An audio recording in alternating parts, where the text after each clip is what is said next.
Bonjour à tous, nous voici aujourd'hui à Voiron, dans l'Isère, pour un nouvel épisode de Passer à l'acte le MAG. Aujourd'hui, on va parler d'exonération d'impôt sur la plus-value. Alors pour savoir si vous êtes concerné ou non, restez bien avec nous, car aujourd'hui j'ai pris rendez-vous avec maître Gaëlle Gaujon et elle va tout nous expliquer. Allez, suivez-moi, on est parti.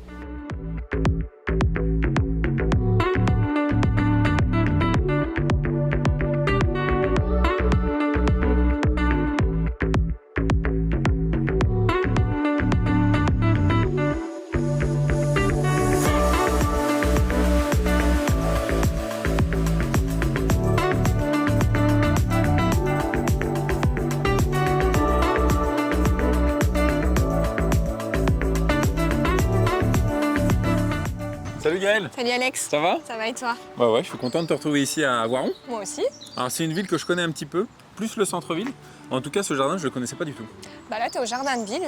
Derrière, on a juste la mairie. Donc c'est un endroit bien calme pour parler aujourd'hui ensemble. Bon, alors justement, aujourd'hui, on va parler d'exonération d'impôt sur la plus-value. Oui, tout à fait. Eh ben écoute, je te suis. Allez, c'est parti.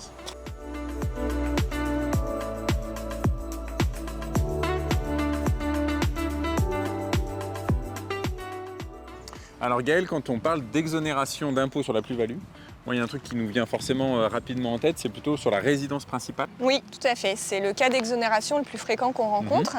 Après, l'exonération de résidence principale, l'idée c'est que le client déclare que c'est sa résidence principale auprès de nous, notaire.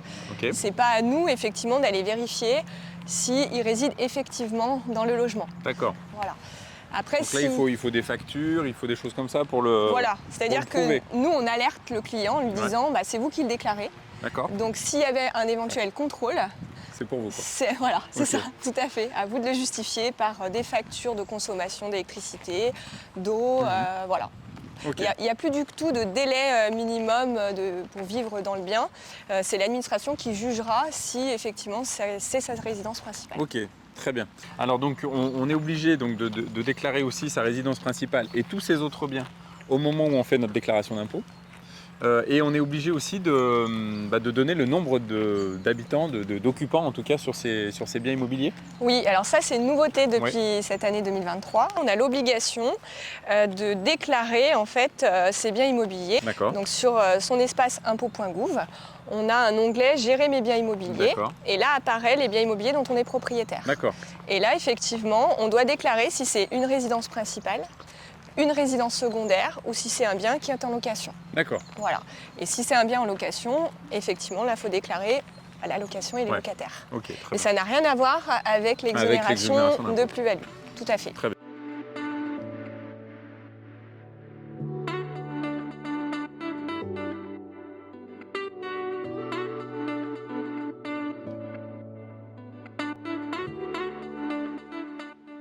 Alors Gaëlle a un cas un petit peu particulier, mais qui doit quand même, je pense, se présenter assez souvent. Je suis propriétaire d'un bien immobilier que jusque-là, je destinais plutôt à une location. Puis là, je décide que ce bien, je veux le vendre. Et puis récupérer ce fruit-là pour justement construire ou acheter ma résidence principale. Est-ce que ça me donne le droit à une exonération d'impôt sur la plus-value? Oui, oui, tout à fait. Il suffit en fait de ne pas avoir été propriétaire de sa résidence principale 4 ans avant la vente de cette vente. D'accord. Et deuxième condition, il faut utiliser les fonds de cette vente pour l'acquisition ou la construction de sa résidence principale. Aussi, effectivement, un terrain à bâtir et puis derrière. Voilà, tout à fait. Et là, on a 24 mois pour le faire. D'accord. Voilà. Sinon, après, nous, notaires, effectivement, on alerte sur le fait que l'impôt sera dû. Ok. Voilà. Alors, ça laisse quand même 2 ans. C'est ça. Pour, en théorie. Et là, pour le coup, l'administration fiscale ne va pas augmenter le délai parce qu'on a eu le cas avec le Covid où les gens, 24 mois, ça avait été court. L'administration nous a clairement dit l'impôt est dû. Ok.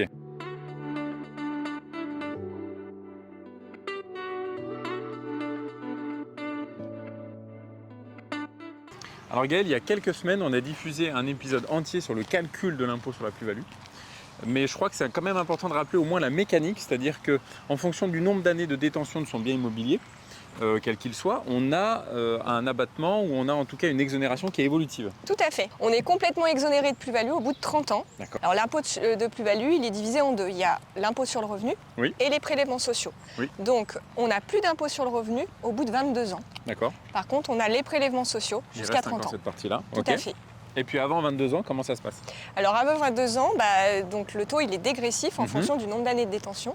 Et donc jusqu'à 5 ans, on n'a aucune exonération du fait de la détention. Et à partir de 5 ans, là pour le coup effectivement, on a un abattement. Qui est évolutif, voilà, en fonction du nombre d'années qui passent. C'est ça, tout à fait. Très bien.